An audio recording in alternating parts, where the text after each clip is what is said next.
A bizarre string of deaths in Tokyo over the weekend have police and detectives completely baffled.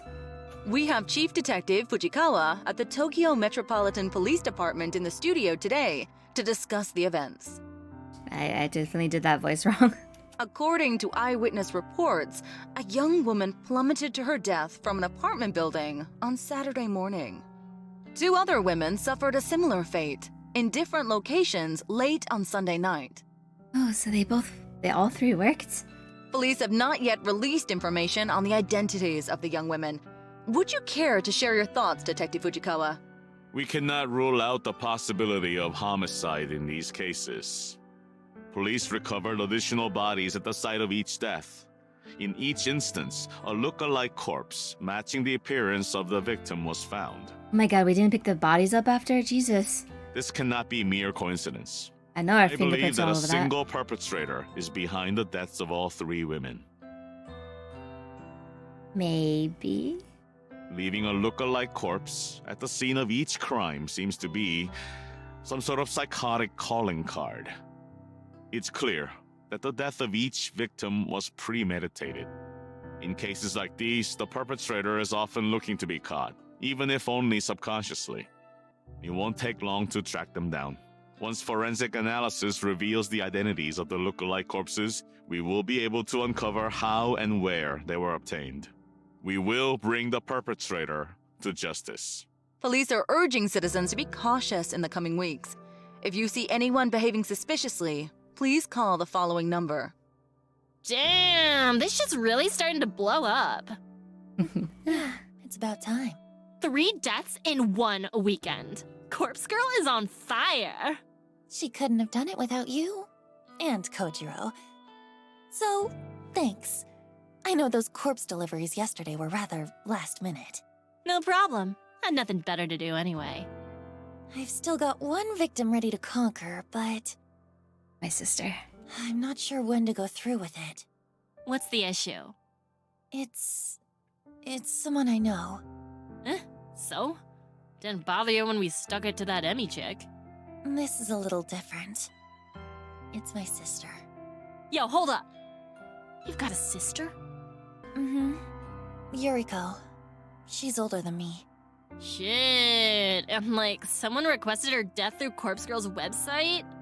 Seems like it. Jeez. What are the chances? I'm wondering the same thing. Well, think it over a bit longer. You might want to lay low for a while anyway. Sounds like Shinya's dad is all over this case. That's Shinya's dad? Sorry? Shinya's dad? That detective guy, Fujikawa. What? He's Shinya's dad? Yep, friggin' scary guy. Had an awkward dinner with him and Shinya a while back. Wow. You know, I met him once before. You did? He certainly was intimidating. But don't worry, we only met by chance. Had nothing to do with Corpse Girl. Alright, as long as he doesn't know your identity, you should be fine. Still, what's your next move? I'll think over what to do about my sister for a little longer. But as soon as more requests come through the website, I'm going to fulfill them. I don't have the luxury of time. I can't just lay low like you said. Sheesh, when did you grow a pair? I'm serious. I'm tired of lagging behind. Corpse Girl is on a winning streak now. It's up to me to keep it going. Okay, well, just let me know when you need me. Thanks. I will. Well, back to work or whatever. I turn back to my computer after Tomoe leaves. 3 deaths in 1 weekend. Corpse Girl truly is at the top of her game. It was a bit of hard work, but in the end I managed to pull through, thanks to a bit of luck, of course. Yesterday after returning home from the library, I had a sudden burst of inspiration. I ran a reverse image search on the photos of the 2 women that were submitted to Corpse Girl's website. It was pretty easy to locate their noise profiles thanks to that. I was kind of shocked when I saw that we all shared 2 mutual friends on noise, Emi Katsuno and Yuriko Kurosawa. A bit of digging through their profiles revealed their names to be Yumi Amano and Manami Sachiko. They both worked at the same store as Emi and my sister. It struck me then that all of these requests must be somehow related, but that didn't matter so much. Tracking down Amano's and Sachiko's addresses wasn't as difficult as I feared. I contacted Tomoe, and she told me she was familiar with the store they worked at. She volunteered to head over there and see if she could access the employee records. Oh. Apparently, the whole job was so easy that she managed to walk in and out in 3 minutes flat. She said that none of the staff even batted an eyelid as she walked in, and she simply strode into the back room, rummaged through the filing cabinet, and snapped a photo of the employee contact sheet. With that information at our disposal, nothing stood in our way of delivering look-alike corpses to their homes. A few hours shared between the morgue and the factory, and it was done. Both Amano and Sachiko killed themselves within an hour of each other. So far, the kill rate of delivering a photo and then a corpse is 100%. I can only imagine the thoughts that must go through someone's mind when they are faced with their own corpse. The looming dread, hopelessness, and fear of inevitability have proven to be so overwhelming that suicide becomes the only viable option.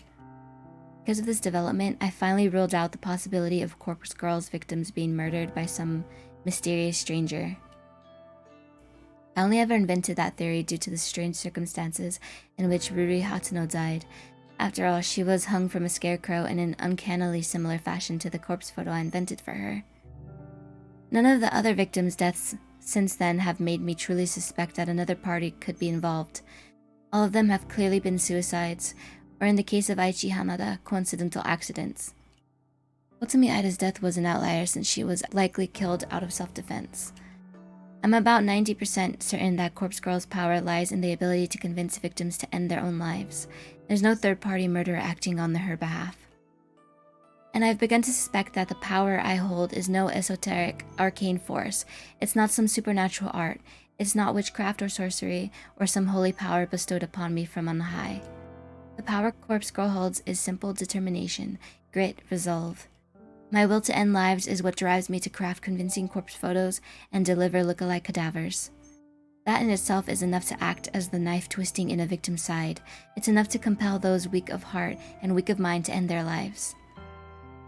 If that's all my power ends up being, I'm happy. I'm happy that I can be the instrument that delivers Corpse Girl's justice, regardless of whether it's through mundane or mysterious methods. As long as victims continue to drop like flies in the wake of Corpse Girl's ascension, I will remain content. And this is only just the beginning.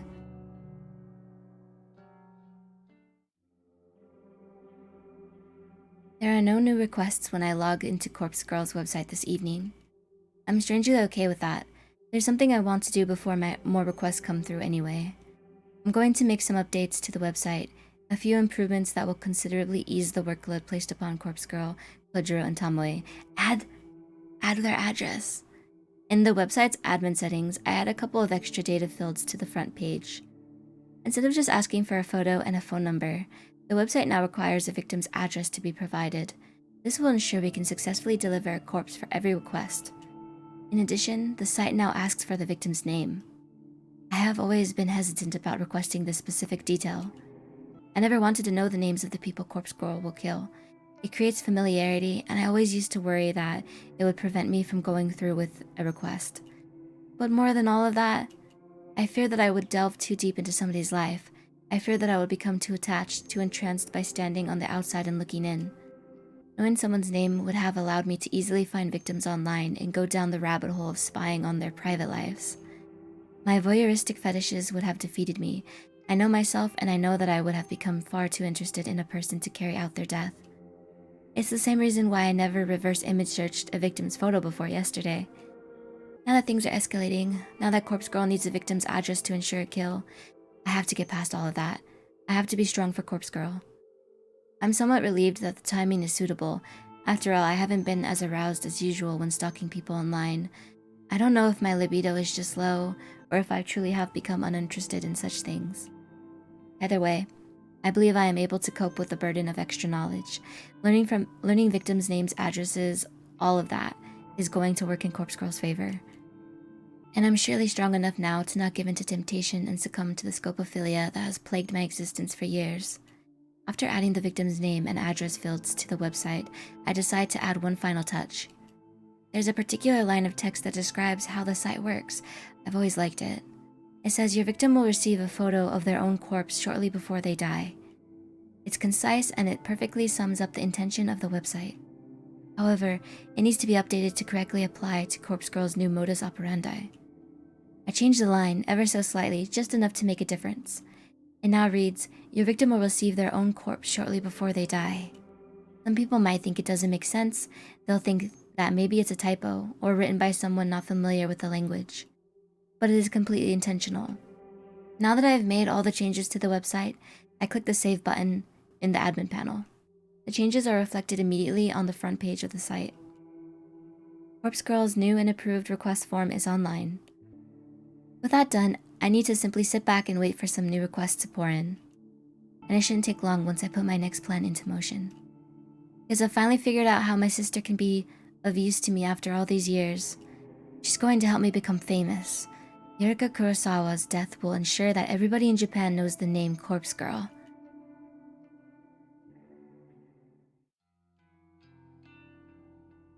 June 16th, Tuesday morning. For the first time in a while, my fingers scrape against the bottom of the cabinet drawer. Oh shit. I fumble around and grab the last remaining burner phone in the drawer. It's a fairly modern handset from around 3 years ago. These newer models never retain their battery charged for more than a month or so when they've been inactive. Thankfully, it uses a generic charger, so I quickly plug it into the kitchen outlet and wait for it to return to life. I glance back down at the open drawer. It's completely empty now. I'm going to need to restock my supply of burners if I hope to continue with Corpse Girl's work. I nervously bite my fingernails at the thought. Getting these phones isn't easy. It's free, yes, but not easy. And if I get busted trying to lift a stack of them, that might very well be the end of me. I'll have to obtain as many new phones as possible at some point today. Once Corpse Girl kills my sister, my website is going to explode with new requests. I need to be as prepared as possible. I decide to finish getting ready for work while the burner charges. As much as I like to simply skip out and deal with my sister, I do need to pop into the office. Missing too many days is going to lead to getting fired, and that might compromise my mission. I take my medication, I apply my makeup, I pack my handbag. It's all so mundane, but it's also necessary. Each day is the same routine. There's comfort to be found in that, especially for someone like me. But sometimes I remember the excitement of finding myself in new situations. Even if those situations end up with me lying in the muck of a bathroom floor or against the stone-cold tiles of a morgue. When I'm ready to leave the apartment, I snatch the burner phone up and check the battery. It's at around 40%, that should be plenty. I stash it in my handbag so it's ready for action when the time comes. I'm out the door at the same time as every other day.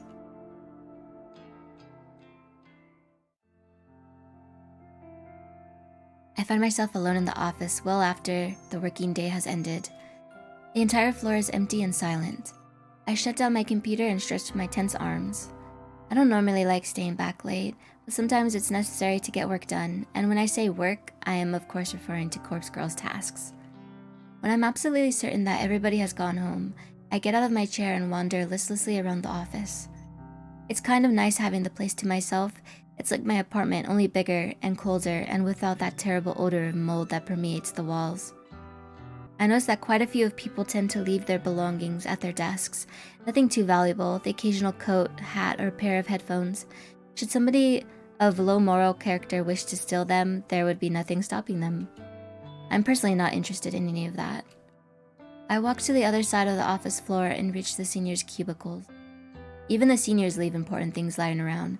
There's a gift bag with a cake shop logo on the front, a company credit card, a few personal bank statements. But the contents of their desk drawers are where the real gold is found. As I rifle through one drawer in particular, I find exactly what I'm looking for. Is this how I get burner phones? I just steal them from the office. It's an old Noise brand phone, a few models earlier than my own. It slips into my handbag right alongside the burner phone I brought from home. I close the desk drawer gently and traipse into the next cubicle.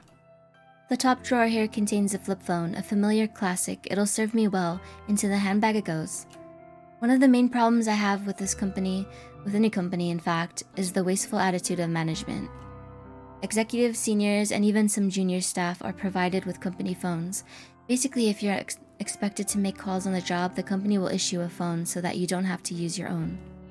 However, with rapid evolution of modern technology, phones often find themselves replaced or upgraded well before they cease functioning. and management doesn't care about recycling or repurposing unused, obsolete phones.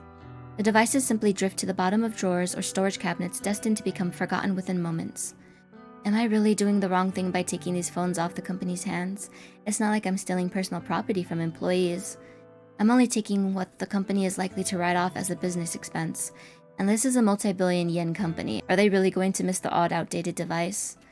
I justified this to myself long ago. I'm ensuring these phones are used for a bigger purpose, and there's nothing bigger than fulfilling Corpse Girl's ambitions.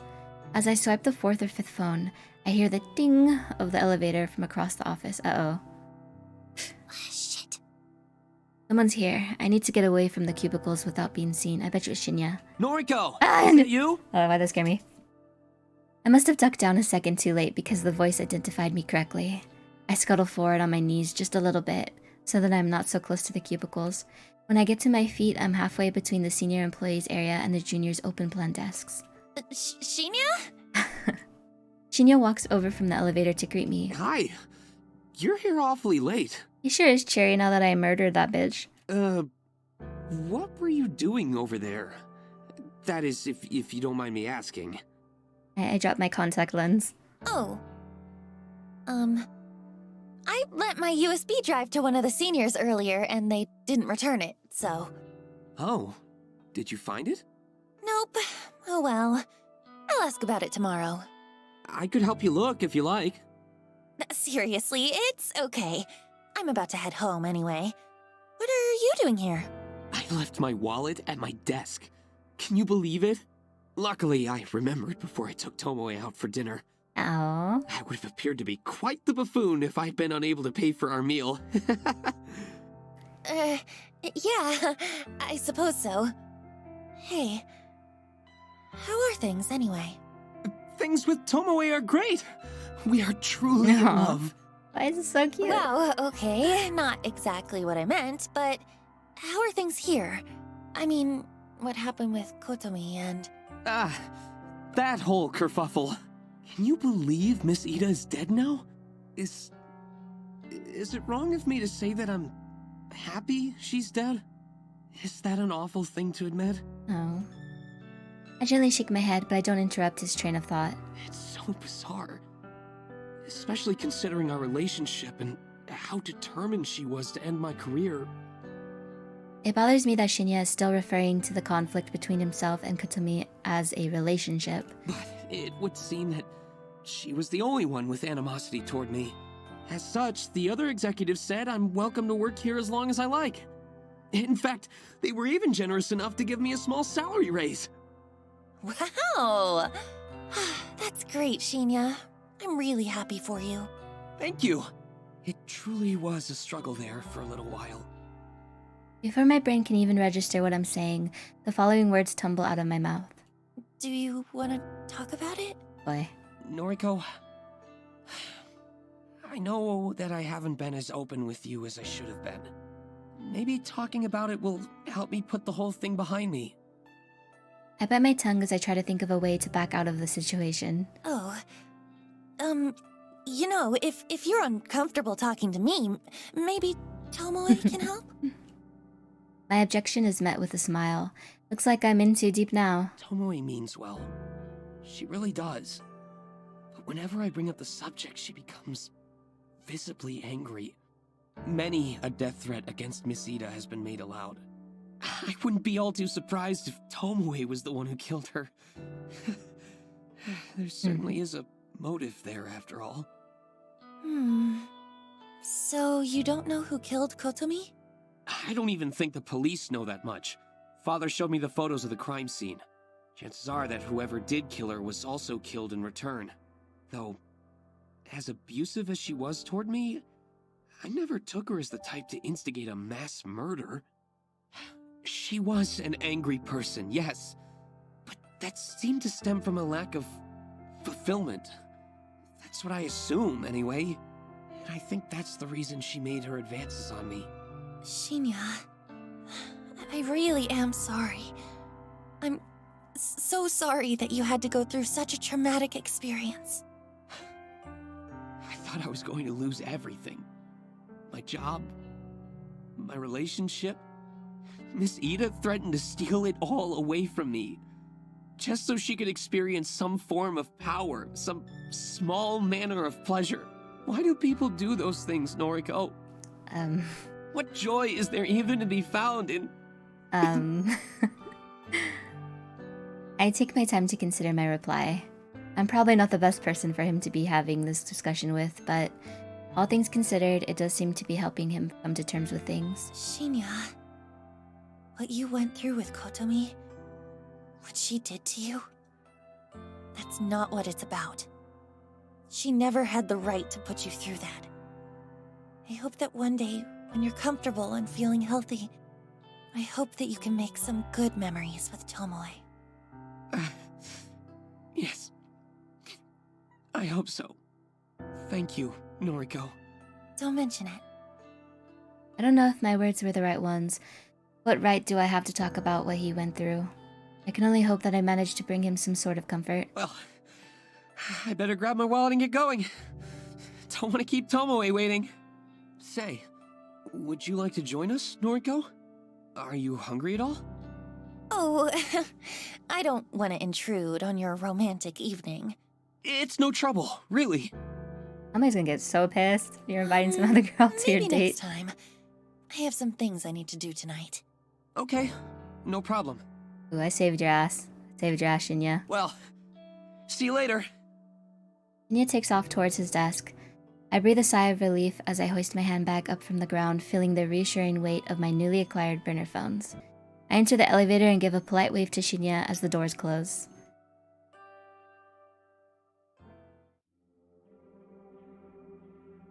Give me a call back when you leave the restaurant. Ugh, you want me to drive tonight? It has to be tonight. We talked about this. But Please. Kojiro's on standby as well. fine. Not like I've been dying to bring Shinya back to my place or nothing. Don't push Shinya. Let him tell you when he's ready. Yeah, I know. Look, I'll probably be out of the restaurant in an hour. That cool? Yes, thanks. Bye! Tomoe hangs up. I look down the street, my gaze aiming directly at the restaurant Tomoe is currently seated at with Shinya. I'll need to kill an hour around here, but what is there to do? I'm not exactly keen on the idea of window shopping. I don't even want to be here, but standing in one spot as dozens of people walk by is really nerve-wracking. Isn't this where Aoi works? I could go visit Aoi. I could go visit Aoi at the maid cafe, but then I'd have to pay the table charge to enter, and it'd probably be pretty weird to be served by girls in maid costumes. Not really my thing.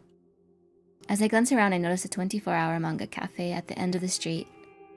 That could actually be perfect. I could rent a quiet space for a few hundred yen and just read a book until it's time to go. No one there to bother me. In fact, the only person I need to speak to is the attendant at the counter. With my mind made up, I hurry along to the manga cafe. Oh, well, that went by fast. Come on, you're a night owl. What are you complaining about? I'm wearing a little scientist coat. I like it. Just making chit-chat. Well, instead of talking, how about you hold that flashlight still? I can't see what I'm doing with you waving it around. Yes, ma'am. I'm nearly done anyway. Fucking Yuriko.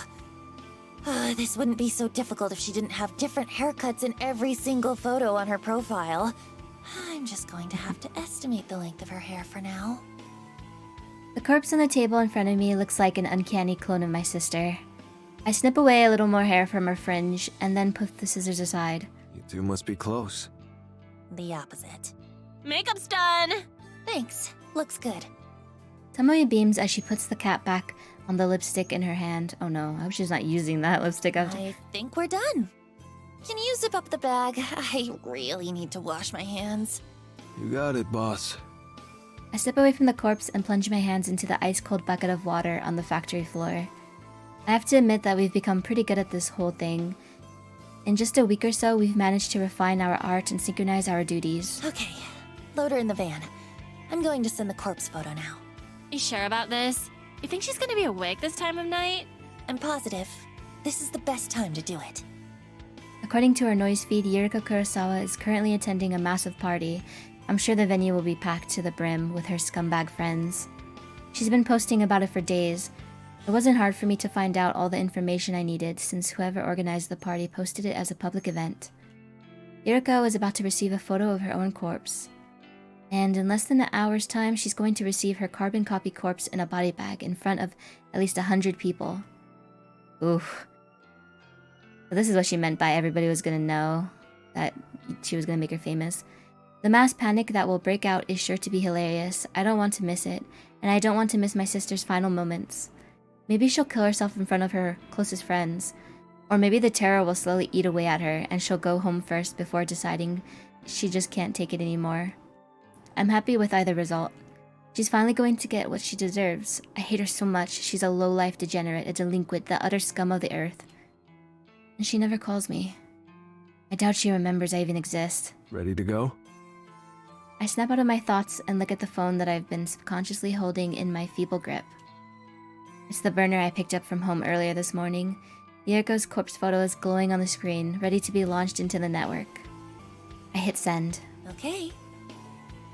Kojiro nods and hauls the zipped-up body bag onto his shoulder. The weight of the cadaver inside causes him to stumble a little, but he regains his balance and shuffles towards the factory entrance. I examine the body bag as Kojiro carries it. It's the same white HRP that we picked up from the morgue, but I've made a rather nice adjustment to it. Big bold letters are scrawled along the sides in purple and black permanent marker. It says, "With love from Corpse Girl." Underneath the massive letters, in smaller script, is Corpse Girl's website address. A scribble of a cute anime girl decorates the other side of the bag. It's the very same character that dances animatedly on Corpse Girl's website. Tomoe told me this was a bold move. Kojiro didn't seem to care. Yuriko Kurosawa is about to be publicly executed. Tonight is the night that Corpse Girl becomes known to the world. This is the quietest house party I've ever witnessed. I only managed to catch a glimpse of it before Kojiro shields my eyes with his ice-cold hand. I want to object to him censoring my vision, but the smell of blood causes me to slump against his shoulder, and I resort to whimpering quietly as he places me gently on the ground. The vision of the house party from hell is still vivid behind my closed eyelids. It's not like I've been to many house parties in my life. In fact, when I really think about it, I don't think I've ever been to a single one before this moment. Wait, what happened? But I've seen them on television, I've seen them in movies. They're always loud, music is blasting, people are dancing, drinking, making out. The scene I witnessed doesn't look like any of that. Pretty sure dead bodies don't line the floor at a regular house party. I'm pretty sure trails of blood aren't on the guest list. This party's weird. The walls are slashed, there's broken glass everywhere, specks of blood are dotted across the furniture. Someone in the next room is sobbing quietly. Someone above, perhaps inside the ceiling, is groaning. Kojiro is sitting next to me now. I can imagine a bored expression hovering over his features. He still has his hand over my eyes. He taps the fingers of his other hand against the body's bag beside him. His digits drum out a rhythmic beat upon Yuriko Kurosawa's clone, still zipped up and sealed inside her temporary coffin. I think Tomoe is still in the van. He said something about not wanting to get messed up. I never planned on entering this party, but Kojiro dragged the body inside, then returned shortly after and told me I should come take a look. So here I am, blinded by Kojiro's misguided attempt to protect me from the carnage I willingly unleashed. I asked him if he killed all the people here. He said no. I suppose I believe him. I managed to squint through a gap in Kojiro's fingers, momentarily. The blurred shapes of 4 or 5 bodies are on the floor in front of us. There's a stray arm lying limply on a chair that's currently unaccounted for. Kojiro presses down firmly against my face, and my vision darkens once more. I hear his voice and imagine his calm demeanor in my mind. Thoughts? Don't know. I haven't managed to sort my head out just yet. Your sister's over there. She dead? Well, a corpse that looks like her, at any rate. Give me a second. Okay. Kojiro releases his grip from my face. I stand, I tiptoe forward, stumbling thanks to my still blurry eyes. I can make out the shape of a sofa close to the wall, and I approach it carefully. Oh, yep, that's my sister. The empty gap between the sofa and the wall is a 3-foot wide space. I'm not sure why the owner of this house doesn't keep the sofa directly against the wall. The empty space here seems kind of useless. Maybe if the sofa is all the way against the wall, it becomes too far from the TV. That's a possibility. I would personally just get a bigger TV so that the sofa can be kept comfortably flush with the wall. The gap here really annoys me. It's making me irritated. I want to push the sofa back myself, but I know I don't have the strength. It's a massive thing, bigger than I am, and maybe even bigger than Corpse Girl. Even if I was strong enough to move it, there's still the issue of my sister lying between the sofa and the wall. She's in the way. I'd have to move her first, and the thought of touching her is absolutely disgusting. Even when she was alive, I never wanted to touch her. She's a foul excuse for a human being. Hey, Yuriko. Long time no see. She doesn't respond. You don't look so hot. Guess I'm prettier now, huh? Why do you never call me? Whatever. I wouldn't answer the phone anyway. She doesn't say anything. The sound of someone grunting behind me doesn't interrupt my concentration. I assume it's just Kojiro clearing his throat. Have you seen Mother lately? I haven't heard from her in a while. I'm sure she's fine. Are you still on parole? I heard you were working at a clothing store.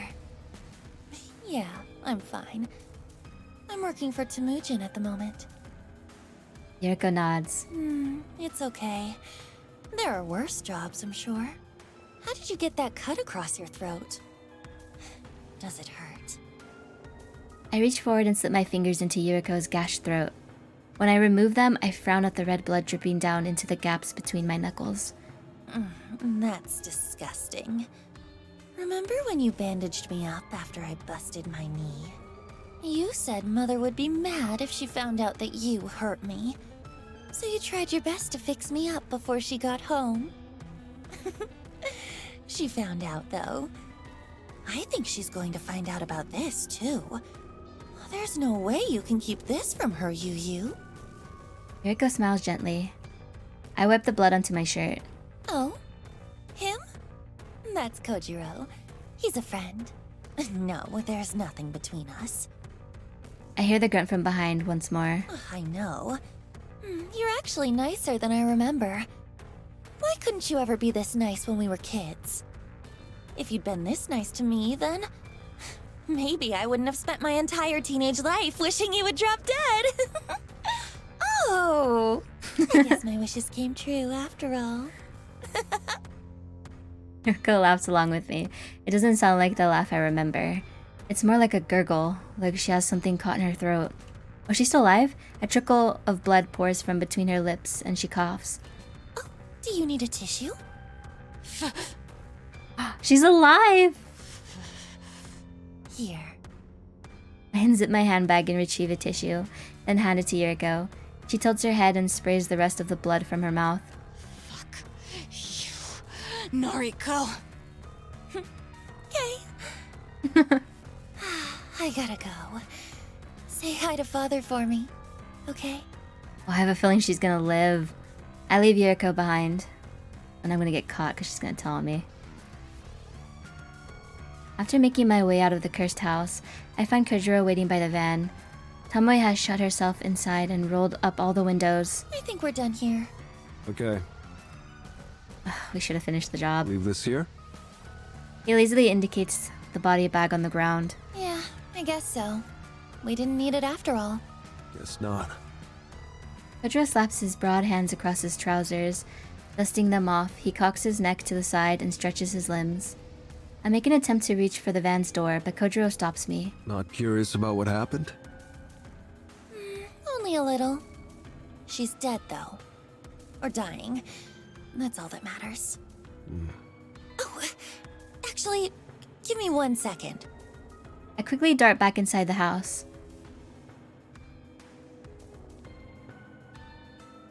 I weave across the room and duck behind the sofa once more. Yuriko is silent and unmoving. I do my best to push her body to the side with my skeletal arms. She budges an inch or two, and I find what I'm looking for, her phone buried between her ass and the carpet. I turn on the screen and find there's no fingerprint or passcode lock. The photo of Yuriko's corpse, the very same photo that I sent to her earlier, is still on the screen. I guess she did receive the photo then. That's probably what happened. She just snapped and killed everybody. Maybe that's all it took this time. She must have been pretty freaked if she killed all the people here. This is like the Kotomi Ida situation all over again. My voyeuristic tendencies flare up and I decide to look through the rest of her photos. I swipe across the screen just once and nearly jump out of my skin. Yuriko received a photo right before she received the one I sent. It arrived 10 minutes before my photo. Stab Suji at the party. Who the hell's this? It's another image of a corpse. Another photo depicting her death.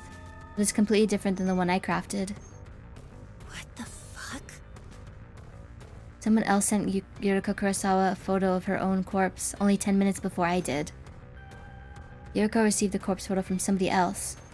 What's going on? I examined the photo in detail. It's well made, just like my own work. If I didn't know any better, it would be easy to assume that I made this. But what stands out the most is the writing on the bottom of the image. It simply says, "Stab Suji at the party." Stab Shuji at the party? Who the hell is Shuji? Is he here? Is he one of the dead bodies scattered around this accursed house? I quickly discard the thoughts of Shuji. A more important question has come to my attention. Is someone else crafting corpse photos and sending them to people? Does Corpse Girl have a copycat, an imitator? But why target Yuriko? Why target somebody whose death was requested through Corpse Girl's website? I can't process this right now. It's already past midnight and I'm utterly exhausted. I shove Yuriko's phone into my handbag and get the hell out of the house.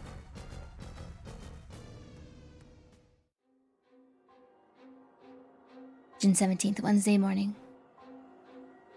Today is not a suitable day to go to the office. Although I don't want to, I'm gonna end the episode here. Ugh.